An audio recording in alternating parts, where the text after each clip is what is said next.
Marmalade Boy begins with a scene of two Japanese high school girls walking to class. Miko, who is running after the protagonist, Miki, quickly catches up to her and begins asking about her parents' divorce. Apparently, Miki's parents have just split up, but to the shock of the girls, each of them already has a new partner lined up. Miki makes a disgruntled comment about how they managed to find someone to fall in love with so quickly. She's unsatisfied with how the woes of love and adoration have taken hold over her parents, seeing as they are well into their adulthood. Mako, on the other hand, finds no issue with it. She finds it sweet how love isn't exclusive to teenagers and their silly crushes. As Mako continues on with her hopeless romantic spiel, the girls run into their friend, Jinta, who asks Miki if she'd like to practice some tennis. When she rejects his offer, he takes it in stride and promises to see her again tomorrow. It's clear that Jinta likes Miki, at least to Mako. She playfully nudges Miki and teases her about how close the pair are. It is then that we find out that Jinta is Miki's ex-boyfriend. What's more shocking is that he was the one who broke off their relationship, a fact that Miki recounts in annoyance. When Miki calls herself stupid for staying friends with him, Mako assures her that she's doing just fine.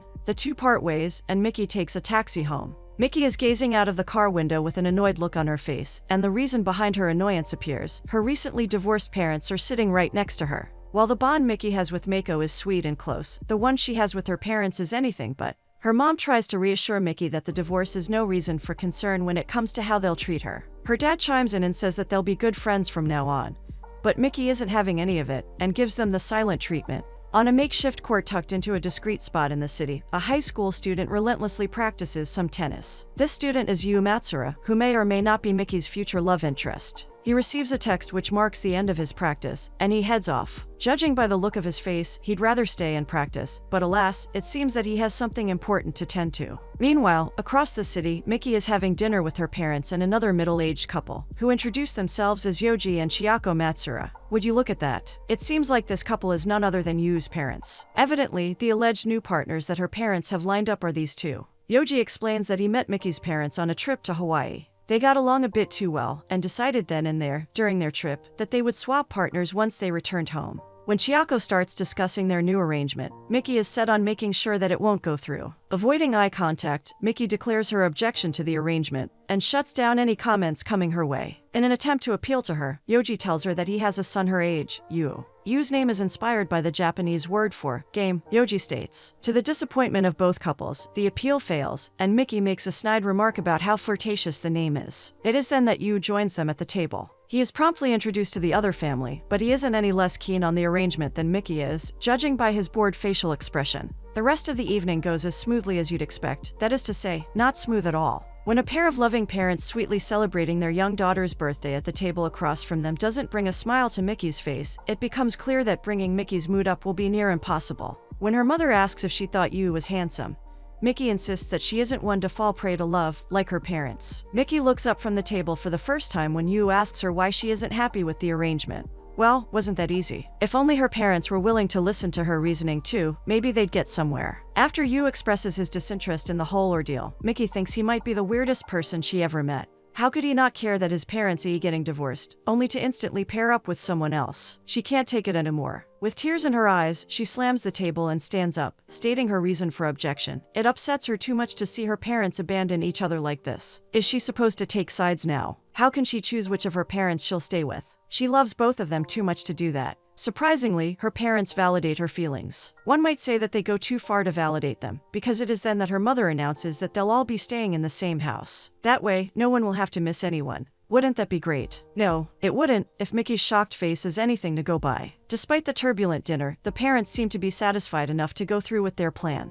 The next day, the 6 of them are already moving into their big new home. The 4 adults unpack and arrange the furniture with such friendliness, you'd hardly believe they just went through 2 divorces. When Miki runs into Yu on the upstairs landing, they express their feelings about the whole ordeal. Neither of them are happy about it, but there's nothing they can do to change it. Yu promises that they'll have fun and be good friends. But his promise is short-lived. He stretches out his arm to shake hers, and drops a cockroach toy right in front of her feet. She hates it, obviously, and runs off. It just isn't Miki's week. When Miki goes back downstairs, her mom makes her promise that she won't fall in love with Yu. The mere thought of that is baffling to Miki. How could she fall in love with someone who throws cockroach toys at her? Back at school, Miki quickly makes her way to Mako and tells her about her weekend. Miki is surprisingly upbeat, which she attributes to being away from the madhouse that her family has become. But that cheery demeanor quickly evaporates when she sets eyes on the new student in class, none other than Yu. The girls are all over him, and Mickey is already over it. Jinta overhears the conversation Mickey and Mako are having about it, and learns about her new family. He thinks it's weird, rightly so, and the three bring it up again on their way to the tennis court.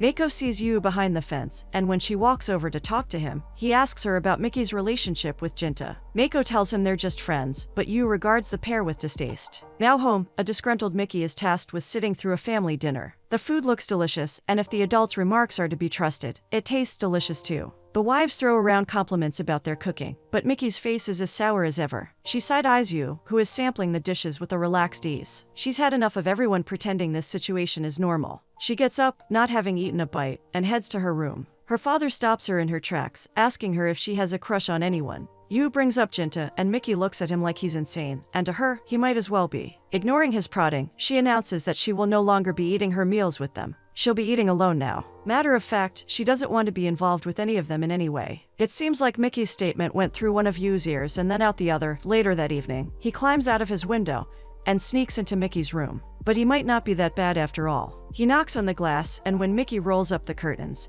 he pulls out a hand-drawn apology note. Mickey lets him into her room, and he tries to get her to warm up to him. Going for the empathy route, he tells her that his dad was wrong for asking her about her dating life. When that doesn't work, he decides to share a little bit about himself. His dad isn't his biological father, a fact that he has been pretending not to know. Telling someone such an important secret is one way of bonding, I guess. He assures her that her parents care a lot about her, and tells her that she's better off forgiving them. If not for their sake, then for hers. The conversation softens Mickey's view of Yu successfully. The next day is here, and Mickey and Yu are riding the bus to school. Yu shares some forlorn looks out the window, which makes us wonder if he's hiding something. The mystery only grows when a pretty brunette greets him at the bus stop. Her name is Arami, and she asks him how he's been, and who Mickey is, but he's a man of few words today.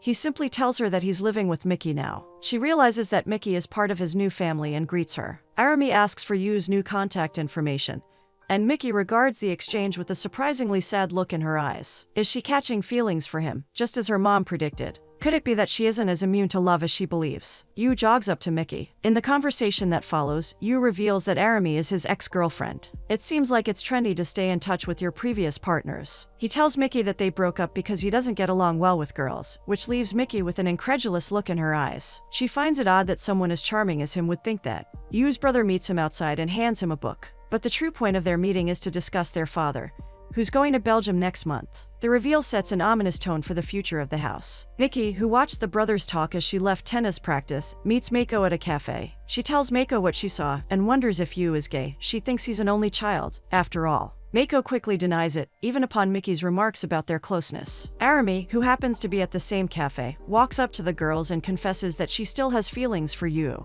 Mickey tells her that she doesn't care, but Arami is on the defensive. She tells her not to forget that Yu chose her to be his girlfriend, even if they did end up breaking up. With a threatening glare, she tells her to stay away from Yu. Mickey is weirded out by the interaction, but Mako looks on the bright side as always. At least now, Mickey knows the type of person she'll be up against. After tennis practice, Mickey and Jinta go on a walk around the city. Jinta assures her that she can confide with him on her troubles, but she dismisses his worries. There's no point fretting over her situation, but she thanks him for his support anyway. Mickey's undivided attention makes him happy. They stumble upon a sweet that allegedly tastes like a musk grape kiss. After Mickey buys it, they share a piece, and she begins wondering what the taste of a kiss is supposed to be. Jinta offers to kiss her, for them to find out, and to his surprise, she takes him up on the offer. Moments before their lips touch, Mickey jumps away, and calls him an idiot for thinking she was being serious. She's committed to the anti-romantic bit, after all. Meanwhile, Yu is at the library. While putting away a book, he stumbles upon a scandalous scene. Mako is kissing her English teacher, Namura. She asks him to keep it a secret.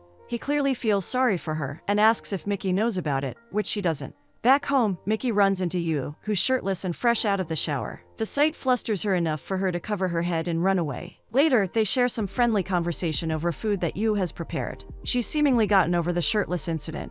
When he asks her to pass her some orange marmalade, she expresses her dislike for the condiment and its bitterness. He tells her she should be less picky, and she realizes how similar he is to marmalade. They're both orange and bitter, with a deceiving appearance. She calls him Marmalade Boy, which he finds amusing, and he calls her Hot Mustard Girl, which she playfully declines. She compliments his cooking, and they spend the rest of their meal amidst the romantic atmosphere of the setting sun. At the next tennis practice, Jinta's tennis partner, Kondo, twists his ankle. As luck would have it, it's match day, and Jinta has no one else to team up with. On a quest to find Jinta a suitable partner, Mickey sprints to the library and finds Yu. She drags him off to the court, and the match begins. Although he's never played with a partner before, Yu smashes it on the court, but Jinta's performance isn't so good. Mickey shouts out some encouraging words to Jinta, and he walks up to her with a newly found bravery. He makes her promise to go out with him if he wins this game. He confesses that he still has feelings for her, even though he was the one who dumped her. Though Mickey doesn't provide a response, Jinta steps up his performance to bring home a win.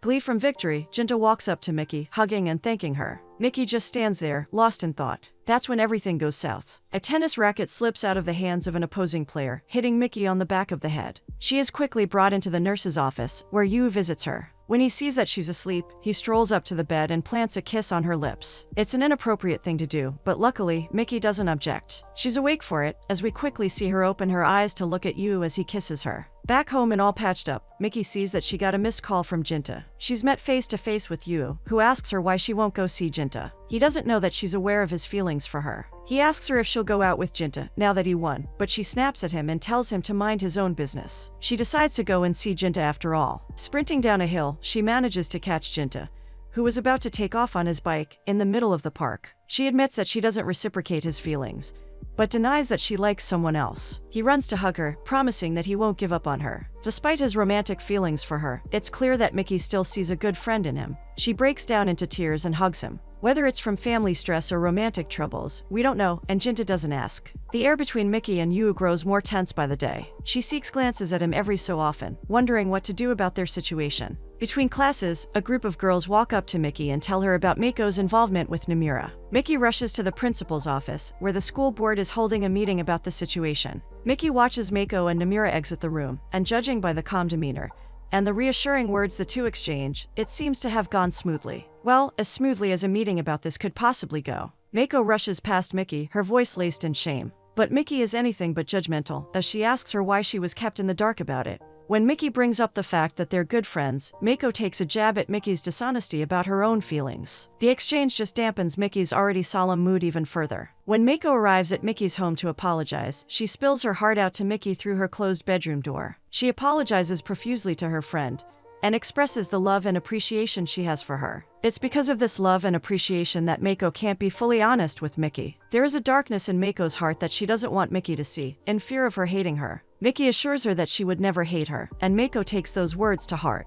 Mako begins telling her about the regretful state of her parents' marriage, something that has caused her a lot of pain. She sought refuge from this pain in her relationship with Namira, who will soon be leaving to take over a company. To Mickey's shock, Mako will be leaving with him. Mako urges her not to open the door. She won't be able to leave if she sees her crying face. Mako leaves, and Mickey opens the door, face covered in tears, to find Yu at the dining table, telling her to chase after her friend. Yu convinces her to do it, and Mickey sprints down street after street to arrive at the metro station. Under gloomy lights, she watches Mako hug Namira, who enters the train without her. The heartbroken look on the girl's face is a stark contrast to the cold expression that her teacher wears. The misery she feels can only be mended by Mickey, who quickly runs to hug her and offer a shoulder to cry on. The next day, Yu and Mickey watch their parents take off in the car. Yu joins Mickey on her walk, and they talk about the newly consummated marriage. Mickey finds it hard to accept that she's officially not part of her mother's family anymore. At first, Yu couldn't find the right words to say, but when they start playing on the swings, his antics quickly shift her mood for the better. A car rolls around, and Yu's brother, Satoshi, steps out of it, ushering Yu to follow him. Surprisingly, Mickey comes along for the ride, during which Satoshi tells her about their family ties. Yu's mom was the secretary of Satoshi's dad, and they had an affair, making Yu Satoshi's half-brother. They arrive at Satoshi's house, where his father, Yoshimitsu, is also located. We find out that this is Yu's first encounter with Yoshimitsu, who he believes is his biological father. To Satoshi's surprise, Yoshimitsu denies that claim. Though he found Yu's mother attractive, she never accepted his advances. As it turns out, his mother was in a long-term relationship at the time, and whoever she was dating could be Yu's father. The newly found information upsets Yu, who now has to deconstruct everything he thought about his parents' relationship. With a head full of troubles, Yu heads out of the house, Mickey in tow. She can see that he's upset, and attempts to cheer him up with a gentle touch to his cheeks. Under the gloomy sky, he envelopes her in a hug. He confesses how shocked he was when he first thought his mother had an affair, so much so that it made him question why he was alive. The pain and loneliness was so deep that he rejected his family and love for sports. Though he knows he should be grateful for everything his parents have done for him, it's still hard for him to trust others. He's afraid of being betrayed, like his father was. But he's also afraid he'll betray someone, like he thinks his mother has. To Yu's surprise, Mickey doesn't reply with sentimental words. She tells him he's stupid for forgetting the great family he has around him. A family that he can always lean on. A family that loves him. And yes, that includes her. She finally hugs him back, and he lets his tears flow onto her shoulder. When they part ways, she goes to take a better look of the stunning view that surrounds them. The beach is right there to admire, and with the sun setting fast, she doesn't want to miss it. She also doesn't want to miss this perfect opportunity to ask him about his feelings for her. She confesses to knowing about the kiss he gave her at the nurse's office. To her surprise, he doesn't deny it, or put up a defensive front. He outright tells her that he likes her, everything about her. Her honesty, her noisiness, her purity. Mickey isn't afraid to speak her mind, and he's taken a page out of her book, confessing that he wants to be with her. To no one's surprise, she likes him too. After warming her cold hands, Yu seals the deal with a sweet kiss. This time, he knows she's awake for it. The next day, Yu meets with Arami, and they talk about Mickey. He tells her that Mickey makes him want to change, to become a better person. Instead of lashing out in jealousy as one would expect her to, she simply states that she wishes it was her that Yu liked so much. She asks him for one last favor before he leaves, a hug, and he obliges. Back home, Mickey is doing some cleaning. Yu enters the room, and as she tries a necklace on, he hands her a gift bag. It's been 6 months since they met, and he wanted to give her something to commemorate it. After putting the gift, a cute gold bracelet, on her wrist, their parents get home. Instead of going out to meet them, they decide to hide in a closet. If their parents aren't already suspicious about their relationship, they will be if they find them. Chiako finds them in the closet, and they promptly scatter to their respective rooms. In the next scene, they're out on a walk, and Yu proposes they go on a trip, which Mickey agrees to. Delighted by the prospect of spending some alone time with him, Mickey starts showering Yu with fallen leaves. They get into a playful squaffle, giggling and chasing each other cutely. Mickey's happy attitude carries on to the next scene, where she meets up with Mako. She shows her the bracelet Yu got for her, and then promptly apologizes for talking about herself and her relationship so much. Mako assures her that her happiness is endearing, and she wouldn't want anything less for her. Back home, Yu is looking for a replacement for a flickering light. In the storage room, he finds a memory book his parents kept from him. Inside are cute pictures of baby Yu and his journey to adolescence. But what's also inside is a photograph of his parents standing by Mickey's parents, with both of the mother's hands on their pregnant bellies. To say that it shocks Yu is an understatement. He recalls Yoshimitsu's words about Chiako's high school relationship. His eyes are wide as saucers when he comes up with his next hypothesis as to who his real father could be, Mickey's father. That wouldn't be good now, would it? Mickey comes home and parades her paycheck around, excited to spend it during their winter trip. Yu is choked up about the possibility of being her half-brother, but he won't share his theory with her. He needs to figure it out for himself, it would ruin everything, and he holds their relationship too dear to his heart to let that happen. So in the meantime, he rejects her advances and keeps a safe distance from her. Of course, poor Mickey has no clue what's going on. When Yu tells his father that he wants to go to Kyoto University, which has a notoriously good architecture department and is hours away, Mickey doesn't know how to feel. Then he drops the bomb. He wants to leave for Kyoto as soon as possible. He says that the education he can get there will really boost his chances to get into the university, but we all know the truth. He wants to get as far away from Mickey as possible, as fast as possible. She follows him to the convenience store, and when she confronts him about what he just told the family, and all he can do is apologize, he breaks up with her right then and there, an indifferent look in his eyes, and a steel tone to his voice. All Mickey can do is look at him with tears in her eyes, confused and heartbroken. Snapping to her senses, she starts begging him to reconsider, but there's nothing she can do or say to change his mind. The possibility of them being half-siblings means they can never be together. Though he could spare her some pain by bringing the theory up, he decides to lie and tell her the once loving feelings he had for her are now gone. He leaves without looking back, and all Mickey can do is cry and try to accept it. The next day, she's at work. She's holding herself together well, a smile on her face, until Jinta comes in to talk to her. He asks her if she's dating Yu, and she doesn't confirm or deny it. She sees him off with a compliment about his kindness, and his feelings for her are still present and obvious as ever. Yu has already departed for Kyoto, as evident by his slouching figure in the seat of a double-decker bus. The tears he sheds are a pale comparison to everything he's lost by leaving Mickey and their family. Mickey misses him dearly, although it hasn't even been a day since he has left. She finds the toy cockroach that he threw at her feet their first day at the house, and a flood of emotions hit her. Time passes as quickly as possible when one is heartbroken, and Mickey finds herself getting ready for graduation before she knows it. Her hairdresser's friendly chatter does nothing to brighten her mood, and she stares blankly at her own reflection. She meets up with Mako, who has successfully mended her relationship with Namura. She's already met his family, she excitedly announces, as she shows her a group picture. They chat about Mako's new life over coffee and souvenirs, with Mako gushing over how much she loves Namura and his family. As it turns out, it's been years since their graduation. Miki has already finished college, which she claims she enjoyed. But Mako knows that her enjoyment can only be so deep, given how much Miki misses Yu. It becomes clear that Yu ran and left Miki in the dark. But Mako is Miki's best friend, and she knows a thing or two about cheering her up. After performing their special handshake, Mako advises Miki to go to Kyoto and see her long-lost partner. Even if it doesn't go well, she'll still gain closure, something that Yu has refused to give her so far. On her ride to Kyoto, we see just how deep Miki is still in her feelings. The bracelet that Yu gifted her on that fateful day remains clasped on her wrist, and the look she gives it is loaded with emotions and longing.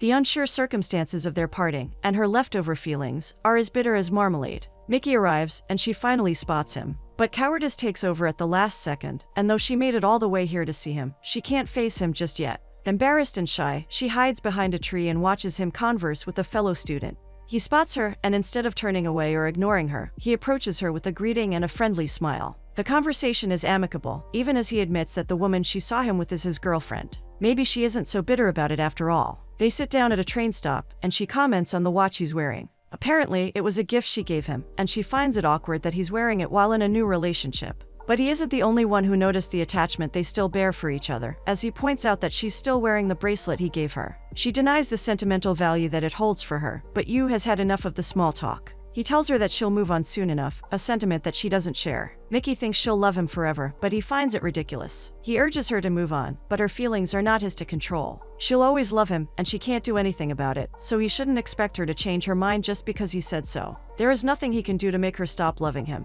And there is nothing he can do to make her hate him. The words break Yu's resolve, and he admits that he reciprocates her feelings. Even now, all those years later, he lied to her about being in a relationship. That woman was just a friend, and he lied about having moved on. He wanted to give up on the two of them so badly, but he just couldn't. Now at Yu's house, he is ready to give Miki the closure he needs. He shows her the photograph he found in the storage room, explaining that their parents have known each other for longer than they let on. When he tells her that they share the same father, she's sure that he's lying. But it slowly dawns on her that Yu might be telling the truth. She finds it cruel that her parents would keep something like that from them, but Yu says that it's better to leave the topic alone. Bringing it up would only cause unwanted problems. She can't help but cry at how upsetting it all is, but even now, all she wants to do is spend time with him. She wants to go on that trip he promised her, all those years ago, and now would be the perfect time. They'll have one last memory to look back on, and then they can give up on each other for good. The trip is everything Miki could have asked for: beautiful views, good food, and quality time with Yu. At the end of their busy day, the pair sit at a bench overlooking the coastal city. The despair is evident in their features, and the air is thick with wishes that things were different. They're by their hotel rooms now, and though they initially make way to different rooms, Miki can't help but follow Yu into his. Yu denies her request to be together, and they only go as far as laying down in bed, in each other's arms. In the morning, Miki finds Yu staring out the window into the sea. Over a summer piano piece, Yu admits that he can't give up on her. He needs to know if he's right about this or not. Family peace be damned. It might be painful, but he wants to be with her, no matter what it takes. Miki agrees, feeling like she can face anything if he's by her side. They return back to her hometown, hand in hand on the train, eager to find out the truth. The moment has come, they enter their house, announcing their plan to marry in front of their parents. He knows it's wrong, since they're siblings, but he wants to do it anyway. When his father catches wind of his theory, he stands up with an incredulous look on his face. Miki can't take it anymore. She blames her mom for hiding it from her. It caused both Miki and Yu a great deal of pain, never mind the whole divorce and parent swap thing. Her mother rushes to hug her and attempts to clear the air, unsuccessfully. Thankfully, Chiako finally steps forward and reveals the truth. Chiako had been seeing Miki's dad, Jin, in college, and Rumi, Miki's mom, had been seeing Yu's dad, Yoji. The new arrangement that the parents swapped into is actually the original one. Chiako was pregnant with Jin's baby, but their relationship didn't last long, as Jin traveled to London to study. Yoji stepped up and supported Chiako throughout her pregnancy. Chiako and Rumi, who had feelings for Yoji at the time, had a falling out over it. Rumi sought comfort in Jin, whom she ended up marrying, and they had Miki. Unfortunately, Chiako's child did not make it. Yoji supported Chiako through the stress of a failed pregnancy and allegations of being a mistress, and they married and had Yu 2 years later. To Miki and Yu's great relief, they are not related after all. Yoji asks Yu how he could have thought he wasn't his father, and it brings great comfort to Yu to hear that he is precious and loved. After some much-needed apologies are shared, the parents express their full-blown support for Miki, and Yu's future marriage. Over a meal of homemade food and marmalade, which Mickey piles onto her plate, the family finish off a turbulent chapter. What lies ahead is a beautiful journey.